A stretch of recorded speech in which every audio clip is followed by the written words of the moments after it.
नमस्कार। स्कूल व्याख्याता में जो भारत से संबंधित टॉपिक कौन कौन से हैं इनके बारे में चर्चा करेंगे। तो देखो, हमारे सिलेबस की बात करें तो सिलेबस में एक तो टॉपिक है भारत की स्थिति, व विस्तार। दूसरा जो टॉपिक है वो है भौतिक विभाजन। तीसरा टॉपिक है जलवायु।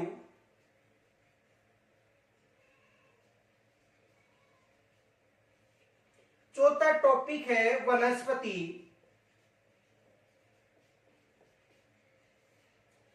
पांचवा टॉपिक है मिट्टी।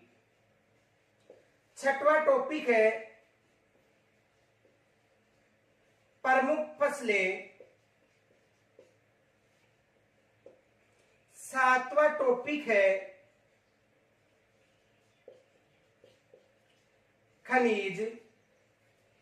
आठवां टॉपिक है उद्योग। और देखो, स्कूल व्याख्याता में जो उद्योग हैं केवल दो ही हैं, एक है लोहा इस्पात उद्योग और दूसरा है सूती वस्त्र उद्योग। यानी जो उद्योगों का टॉपिक है इसमें दो ही हैं उद्योग, लोहा और सूती वस्त्र उद्योग। ये याद रखना, एक लोहा उद्योग है और दूसरा है सूती वस्त्र। नौवां टॉपिक है जनसंख्या। जनसंख्या में है जनसंख्या वितरण, घनत्व और वृद्धि। यानी जनसंख्या में कौन कौन से टॉपिक है? वितरण, घनत्व और वृद्धि। तो उद्योग में केवल दो ही है, लोहा और सूती वस्त्र उद्योग। और जनसंख्या की बात करें तो वितरण है, घनत्व है और वृद्धि है। अगला देखो टॉपिक है आपदा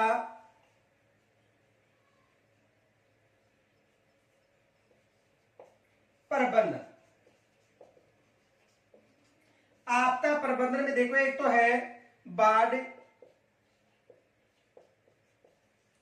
सूखा और भूसंकलन।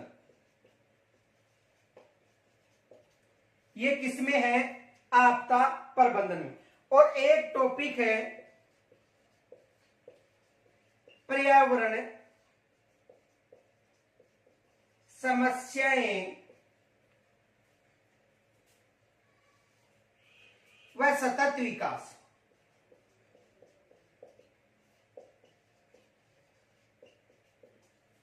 तो भारत से संबंधित कौन कौन से टॉपिक हो गए? एक भारत की स्थिति और विस्तार हो गया, भौतिक विभाजन हो गया, जलवायु है, वनस्पति है, मिट्टी है, प्रमुख फसलें हैं, खनिज है, उद्योग में लोहा और सूती वस्त्र उद्योग है, जनसंख्या में वितरण, घनत्व और वृद्धि है, आपदा प्रबंधन में बाढ़, सूखा और भूसंकलन है, और पर्यावरण समस्या और सतत विकास। देखो, ये टॉपिक तो फर्स्ट पेपर में भी है, कौन सा? जनसंख्या, वितरण, घनत्व और वृद्धि। तो भारत का जो ज्योग्राफी या भारत का जो भूगोल है उससे केवल 11 टॉपिक ही सिलेबस में हैं। तो सबसे पहले हम बात करेंगे भारत की स्थिति और विस्तार।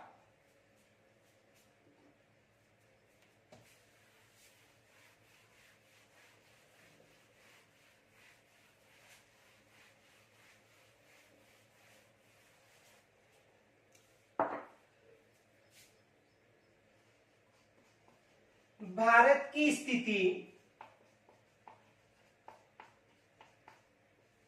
व विस्तार। तो देखो, भारत की स्थिति और विस्तार से पहले जो भारत है इसके बारे में चर्चा करेंगे, यानी भारत के बारे में चर्चा करेंगे। देखो, यदि इसकी बात करें भारत की, तो याद रखना सबसे पहले भारत शब्द का जो उल्लेख मिला था वो पुराणों में मिला था। और किस पुराण में मिला था? वायु पुराण में। यानी यदि भारत की बात करें तो इसका उल्लेख सबसे पहले किसमें मिला था? वायु पुराण में। किसमें मिला था? यानी भारत शब्द का सबसे पहले उल्लेख वायु पुराण या पुराणों में मिला था। वायु पुराण में देखो एक कहानी के दो पात्र थे, दुष्यंत व शकुंतला।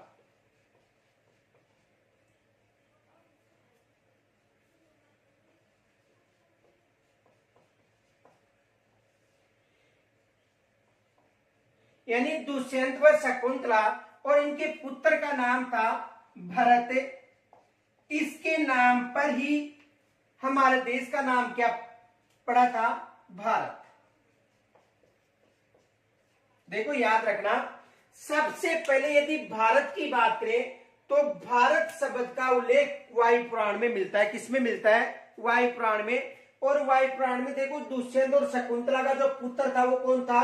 भरत। और इस भरत के नाम पर ही हमारे देश का नाम भारत पड़ा था। तो प्रश्न आ सकता है कि भारत शब्द का उल्लेख सबसे पहले वायु पुराण या वायु पुराण न देकर यह भी पूछा जा सकता है कि भारत का सबसे पहले उल्लेख मिला था पुराणों में। और आपको पता है दुष्यंत और शकुंतला का पुत्र कौन था? भरत। और भरत के नाम पर ही हमारे देश का नाम भारत पड़ा। इनके अलावा देखो जो भारत है यहां पर सबसे पहले आर्यों का निवास स्थान था। इसी कारण भारत को आर्यावर्त के नाम से भी जाना जाता है। यह भी याद रखना, यानी जो भारत है यहां पर सबसे पहले आर्यों का निवास स्थान था। इसी कारण इसे आर्यावर्त के नाम से भी जाना जाता है।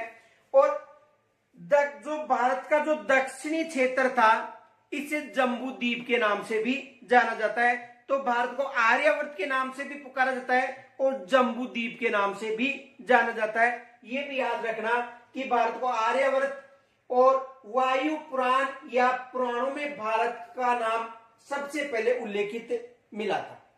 इनके अलावा यदि ईरानियों की बात करें तो ईरानियों के अनुसार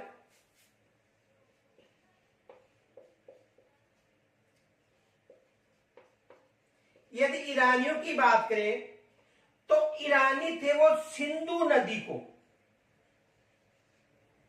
किस नदी को? सिंधु नदी को। यानी देखो ईरानियों के द्वारा सैको है बोला जाता था। जो ईरानी थे वो सैको है के रूप में उच्चारित करते थे। तो सिंधु नदी को उन्होंने हिंदू नदी का नाम दिया था। किन्होंने? ईरानियों ने। ये याद रखना, देखो ईरानियों ने सिंधु नदी को हिंदू नदी का नाम दिया था क्योंकि उन्होंने ये जो सैद था इसकी जगह वो किस शब्द का उपयोग करते थे? है का उपयोग करते थे। किसका? है का। इस कारण सिंधु नदी को हिंदू नदी कहा गया। और इस क्षेत्र में जो निवास करने वाले लोग थे उनको हिंदुस्तान का नाम दिया। तो हिंदुस्तान का नाम देने वाले कौन थे? ईरानी। तो इस नदी यानी जो सिंधु नदी थी इसे हिंदू नदी का नाम दिया और यहां पर निवास करने वालों को हिंदुस्तान का नाम दिया था। तो सबसे पहले भारत को हिंदुस्तान नाम देने वाले कौन थे? ईरानी। समझ में आ गया होगा। देखो ध्यान से समझो, वायु पुराण में सबसे पहले या पुराणों में सबसे पहले भारत शब्द का उल्लेख मिलता है। और कारण था कि वायु पुराण में जो दुष्यंत और शकुंतला है इसके जो पुत्र था भरत, उसके नाम पर इसका नाम भारत रखा गया था। आर्यों का निवास स्थान होने का इसे आर्यावर्त कहा जाता है। और प्रायद्वीप का जो भारत का जो दक्षिणी क्षेत्र था उसे जम्बू द्वीप के नाम से भी पुकारा गया था। ईरानियों ने जो सिंधु नदी थी यानी ईरानी थे वो सैको है बोलते थे। इस कारण सिंधु नदी को उन्होंने हिंदू नदी का नाम दिया और यहाँ पर जो निवास करने वाले थे उनको हिंदुस्तान नाम दिया। तो सबसे पहले हिंदुस्तान का नाम देने वाले कौन थे? ईरानी। यदि यूनानियों की बात करें या ग्रीक, एक ही बात है, यूनानी या ग्रीक है। तो यूनानी इस नदी को, यानी यूनानी सैको ई के रूप में उपयोग में करते थे, तो इन्होंने इस नदी को इंडस नाम दिया था। किस नदी को? सिंधु नदी को। कौन सा नाम दिया था? इंडस। ये याद रखना, यानी सिंधु नदी को यूनानी या ग्रीक ने नाम दिया था इंडस, और इस क्षेत्र में निवास करने वालों को नाम दिया था इंडिया। नाम क्या दिया था? इंडिया। तो ध्यान से समझना, भारत शब्द वायुपुराण या पुराणों में आर्यों के निवास होने के कारण आर्यावर्त का नाम दिया। ईरानियों ने इसे हिंदुस्तान नाम दिया था, और यूनानियों ने जो भारत था उसे इंडिया नाम दिया था। और भारत के संविधान में भारत व इंडिया दोनों शब्दों का उल्लेख मिलता है, ये याद रखना। समझ में आ गया होगा। देखो, वायुपुराण में भारत, आर्यों के कारण आर्यावर्त, ईरानियों ने सिंधु नदी को हिंदू और इस क्षेत्र में निवास करने वालों को हिंदुस्तान, यूनानी या ग्रीक ने इस नदी को इंडस, और यहाँ पर निवास करने वाले जो निवासी थे उनको इंडिया। तो सबसे पहले इंडिया शब्द का उल्लेख यूनानियों ने, हिंदुस्तान शब्द का उल्लेख जो ईरानी थे उन्होंने, और पुराणों में किसका उल्लेख मिलता है? भारत का। और भारत के संविधान में भारत व इंडिया दोनों शब्दों का उल्लेख मिलता है। तो ये भारत की, जो भारत शब्द है उसकी चर्चा हो गई। तो आप यहां तक स्क्रीनशॉट ले सकते हो।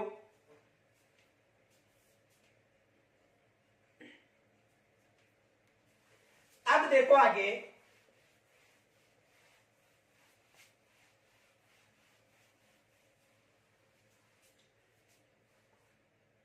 यदि भारत की स्थिति की बात करें, भारत शब्द हो गया, यदि स्थिति की बात करें तो देखो भारत की जो स्थिति है, यदि एशिया महाद्वीप की बात करें, एशिया महाद्वीप, तो देखो भारत एशिया महाद्वीप के दक्षिण में स्थित है। प्रश्न बन सकता है कि भारत एशिया महाद्वीप के किस तरफ स्थित है? तो भारत एशिया महाद्वीप के दक्षिण में स्थित है, यानी दक्षिण एशिया में भारत स्थित है। दक्षिण एशिया में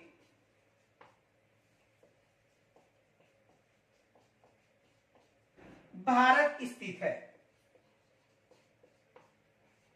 किस क्षेत्र में भारत स्थित है? यानी दक्षिण एशिया में भारत स्थित है।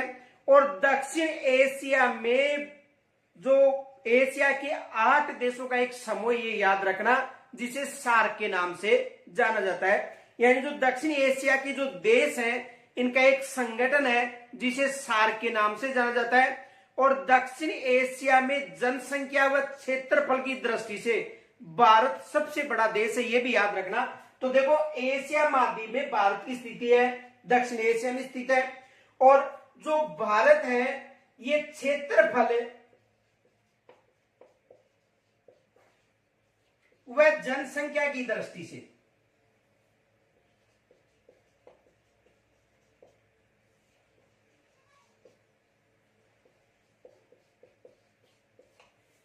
यानी केवल दक्षिण एशिया के देशों की बात करें, वैसे क्षेत्रफल की दृष्टि से सबसे बड़ा जो देश है वो रूस है। और भारत का 7वां स्थान है। विश्व की बात करें, यानी विश्व में भारत का कौन सा स्थान है? 7वां। लेकिन दक्षिण एशियाई देशों की बात करें तो दक्षिण एशियाई देशों में जो भारत है, क्षेत्रफल की दृष्टि से सबसे बड़ा और जनसंख्या की दृष्टि से भी सबसे बड़ा है। वर्तमान में यदि जनसंख्या की दृष्टि से विश्व की बात करें तो भारत सबसे बड़ा देश है। तो देखो, एशिया महाद्वीप में भारत दक्षिण एशिया में स्थित है। और दक्षिण एशिया में 8 देशों का समूह, ये भी याद रखना, जिसे सार्क के नाम से जाना जाता है। और इन दक्षिण एशिया में 8 जो देश हैं, इनमें क्षेत्रफल की दृष्टि से और जनसंख्या की दृष्टि से सबसे बड़ा देश कौन सा है? भारत है। तो एशिया में, दक्षिण एशिया में भारत स्थित है, ये याद रखना। यदि वैश्विक दृष्टि से बात करें तो भारत उत्तरी पूर्वी गोलार्ध में है। यदि विश्व की दृष्टि से बात करें, देखो इसे समझो, यहां तक स्क्रीनशॉट ले सकते हो। यदि वैश्विक दृष्टि से बात करें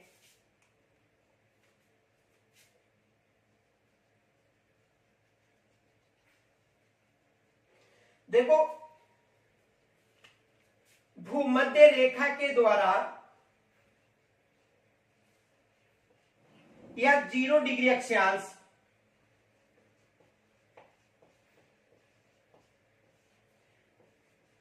भूमध्य रेखा या विषुवत रेखा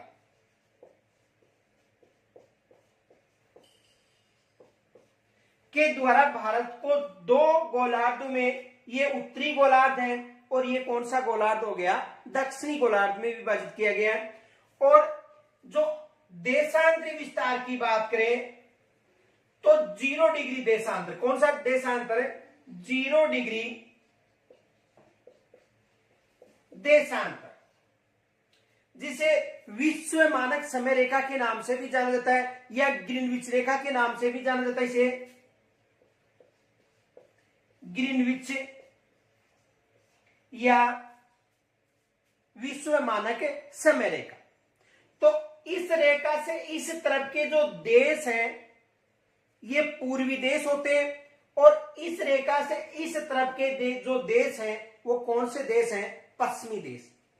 यदि 0 डिग्री अक्षांश की बात करें तो ऊपर के जो अक्षांश है ये उत्तरी अक्षांश और नीचे के जो अक्षांश है ये कौन से अक्षांश हो गए, दक्षिणी अक्षांश। देखो ये कौन सी दिशा है, उत्तर, ये कौन सी दिशा हो गई, दक्षिण, ये कौन सी दिशा है, पश्चिम, और ये कौन सी दिशा है, पूर्व। 4 दिशाएं हो गई। एक शब्द देखो, आपने हमेशा सुना होगा न्यूज। तो ये जो न्यूज शब्द है, जो चारों दिशाएं हैं उनके प्रथम शब्द से मिलकर बना है, नॉर्थ, ईस्ट, वेस्ट और साउथ।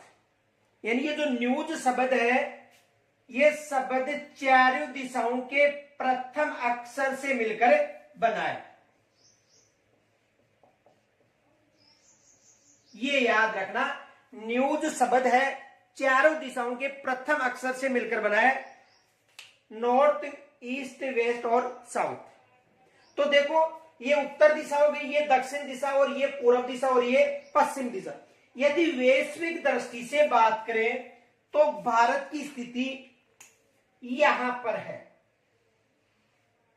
इस कारण भारत किस गोलार्ध में हो गया, उत्तरी, पूर्वी गोलार्ध। ये याद रखना, भारत किस गोलार्ध में है, उत्तरी पूर्वी गोलार्ध में। और किस दृष्टि से, वैश्विक दृष्टि से भारत उत्तरी पूर्वी गोलार्ध में। और एशिया की बात करें तो एशिया की दृष्टि से दक्षिणी एशिया में स्थित है। तो ये कैसी दृष्टि है, वैश्विक दृष्टि।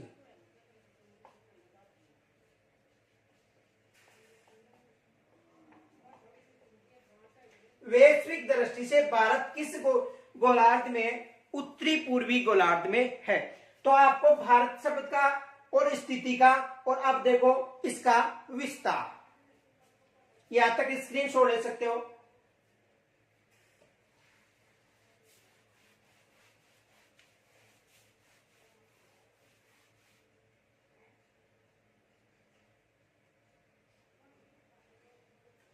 यदि विस्तार की बात करें तो देखो जो भारत है ये किन अक्षांशों में स्थित है और किन देशांतरों के मध्य स्थित है। तो अक्षांश की बात करें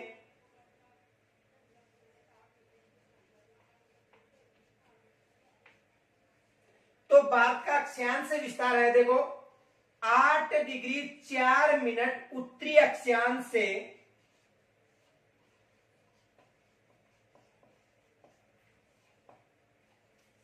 8 डिग्री 4 मिनट उत्तरी अक्षांश से 37 डिग्री 6 मिनट उत्तरी अक्षांश के मध्य भारत स्थित है। 37 डिग्री 6 मिनट उत्तरी अक्षांश। यदि अक्षांश की बात करें तो भारत 8 डिग्री 4 मिनट उत्तरी अक्षांश से 37 डिग्री 6 मिनट उत्तरी अक्षांश। और ये मुख्य भूमि की बात करें, यदि जलीय क्षेत्र की बात करें तो भारत का जो दक्षिणतम बिंदु है जिसे इंदिरा पॉइंट के नाम से जाना जाता था, यह है 6 डिग्री 4 मिनट उत्तरी अक्षांश। जो ग्रेट निकोबार क्षेत्र में जो इंदिरा पॉइंट है,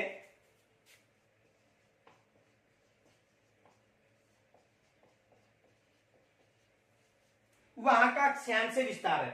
तो देखो दोबारा समझो, यदि मुख्य भूमि की बात करें, देखो ये भारत का दक्षिणी क्षेत्र हो गया। भारत के दक्षिण क्षेत्र में ये मुख्य भूमि है, तो मुख्य भूमि में यहां पर दक्षिण क्षेत्र में कन्याकुमारी है।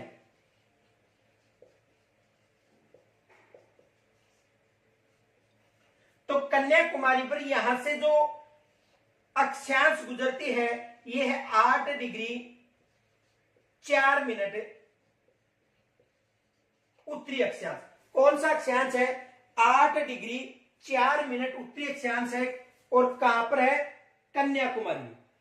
तो मुख्य भूमि की बात करें तो मुख्य भूमि में है 8 डिग्री 4 मिनट। और यहां पर अंडमान निकोबार द्वीप समूह में जो दक्षिण बिंदु है, इंदिरा पॉइंट, यहां पर कौन सा अक्षांश है? 6 डिग्री 4 मिनट। ये याद रखना, कौन सा अक्षांश है? 6 डिग्री 4 मिनट उत्तरी अक्षांश। तो यदि मुख्य भूमि की बात करें तो 8 डिग्री 4 मिनट, और यदि दक्षिणतम बिंदु की बात करें तो 6 डिग्री 4 मिनट जो इंदिरा पॉइंट स्थित है। अब देखो एग्जाम में प्रश्न आया था कि भूमध्य रेखा के पास या भारत का कौन सा क्षेत्र भूमध्य रेखा के पास है? तो याद रखना इंदिरा पॉइंट जो भूमध्य रेखा के पास है। और यहां से लेकर जो दक्षिण बिंदु है कन्याकुमारी, यहां से लेकर भूमध्य रेखा के मध्य भारत की दूरी है 876 किलोमीटर। ये याद रखना। तो भूमध्य रेखा के नजदीक कौन सा है? इंदिरा पॉइंट। तो भारत का अक्षांश विस्तार की बात करें, 8 डिग्री 4 मिनट उत्तरी अक्षांश से लेकर 37 डिग्री 6 मिनट उत्तरी अक्षांश के मध्य स्थित है। और दक्षिण बिंदु जो 6 डिग्री 4 मिनट उत्तरी अक्षांश इंदिरा पॉइंट है, वहां से यदि मुख्य भूमि से न पूछे तो आपको बताना है 6 डिग्री 4 मिनट। और यदि मुख्य भूमि की बात करें तो आपको बताना है 8 डिग्री 4 मिनट उत्तरी अक्षांश से लेकर 37 डिग्री 6 मिनट उत्तरी अक्षांश। अब देखो भारत का जो उत्तरी अक्षांश क्यों है, इसे समझो। देखो यहां तक स्क्रीनशॉट ले सकते हो।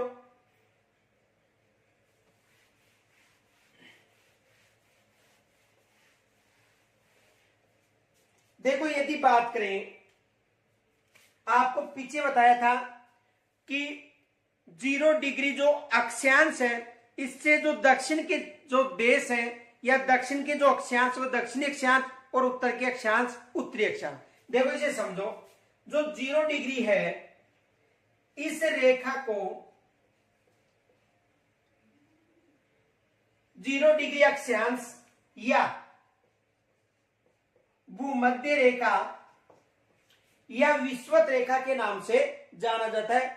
0 डिग्री अक्षांश, भूमध्य रेखा या विषुवत रेखा के नाम से जाना जाता है। इस रेखा से जो नीचे के जो देश है यानी दक्षिण की तरफ, यहां पर दक्षिण अक्षांश होंगे, दक्षिण अक्षांश।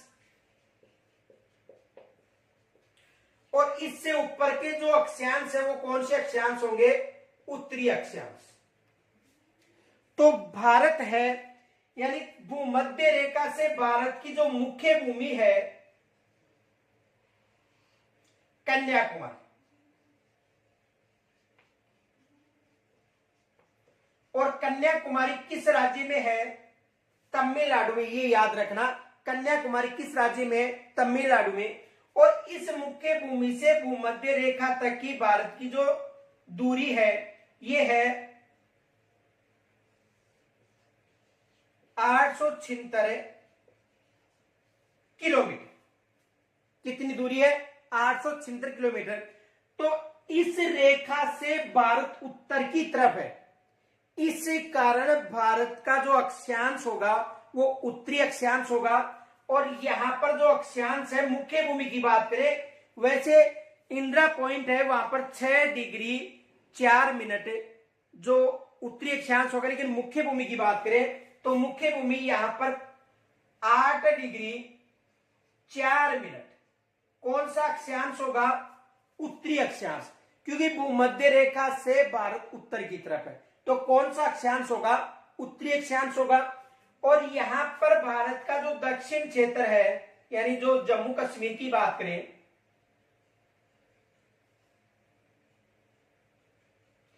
तो यहां पर 37 डिग्री और 6 मिनट, ये कौन सा होगा? उत्तरी अक्षांश। तो भारत 8 डिग्री 4 मिनट से 37 डिग्री 6 मिनट केवल मुख्य भूमि की बात करें के मध्य स्थित है। और इसके मध्य से एक रेखा गुजरती है, वो कौन सी रेखा है? कर्क रेखा। इसकी चर्चा आगे करेंगे। लेकिन कर्क रेखा भारत को दो भागों में, नीचे का जो कटिबंध है वो उष्ण कटिबंध, और ऊपर का जो कटिबंध है वो कौन सा है? शीतोष्ण या उपोष्ण कटिबंध। तो भारत कितने कटिबंधों में? 2 कटिबंधों में। एक हो गया उष्ण कटिबंध, यानी कर्क रेखा से लेकर, इस रेखा से लेकर यहां तक की बात करें तो ये कौन सा कटिबंध होगा? उष्ण कटिबंध। कौन सा कटिबंध है? उष्ण कटिबंध। और यदि कर्क रेखा से लेकर 66.5 डिग्री तक की बात करें तो ये कौन सा कटिबंध है? शीतोष्ण। तो भारत कितने कटिबंधों में है? 2 कटिबंध हो गए। एक है उष्ण कटिबंध और दूसरा कौन सा है? शीतोष्ण कटिबंध। तो ये अक्षांशीय विस्तार हो गया भारत का। अब यदि देशांतरीय विस्तार की बात करें, यहां तक स्क्रीनशॉट ले सकते हो।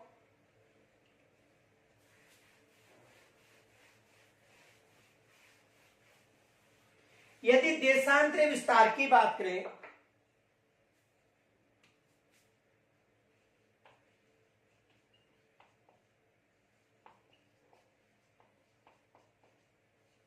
तो देखो 68 डिग्री 7 मिनट पूर्वी देशांतर से लेकर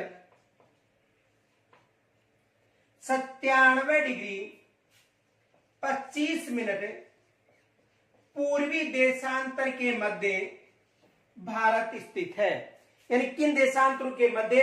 यदि 68 डिग्री 7 मिनट पूर्वी देशांतर से लेकर 97 डिग्री 25 मिनट पूर्वी देशांतर के मध्य भारत स्थित है। देखो पूर्वी देशांतर क्यों? देखो 0 डिग्री देशांतर की बात करें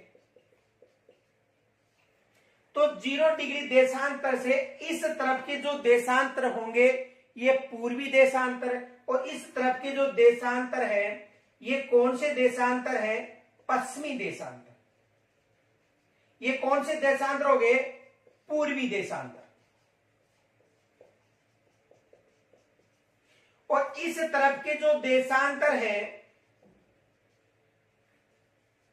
ये कौन से देशांतर है? पश्चिमी देशांतर। तो ये भूमध्य रेखा हो गई। ये कौन सी रेखा है? भूमध्य रेखा। और यहां पर भारत स्थित है, तो किन देशांतर में होगा?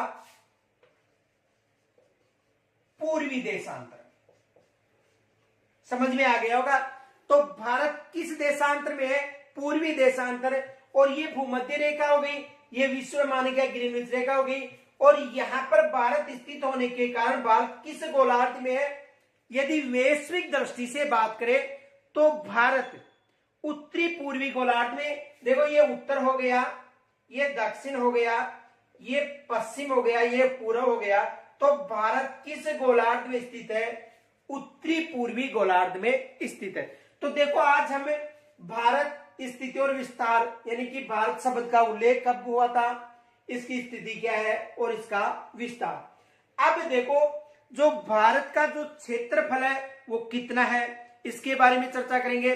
और भारत के जो पड़ोसी देश हैं, कौन कौन से पड़ोसी देश है, कौन सी सीमा स्थलीय सीमा है और कौन सी सीमा जलीय सीमा है, इसके बारे में चर्चा करेंगे। तो देखो यहां से संबंधित जो प्रश्न है, ये कौन कौन से प्रश्न बन सकते हैं, इनकी भी चर्चा करेंगे। तो आप सभी से निवेदन है, यदि आपको समझ में आ रहा है तो जरूर लाइक कीजिए और इस वीडियो को अधिक से अधिक शेयर कीजिए। यदि कोई समस्या हो तो मुझे कमेंट्स के द्वारा जरूर बताना। कल हम फिर मिलेंगे, तब तक के लिए नमस्कार।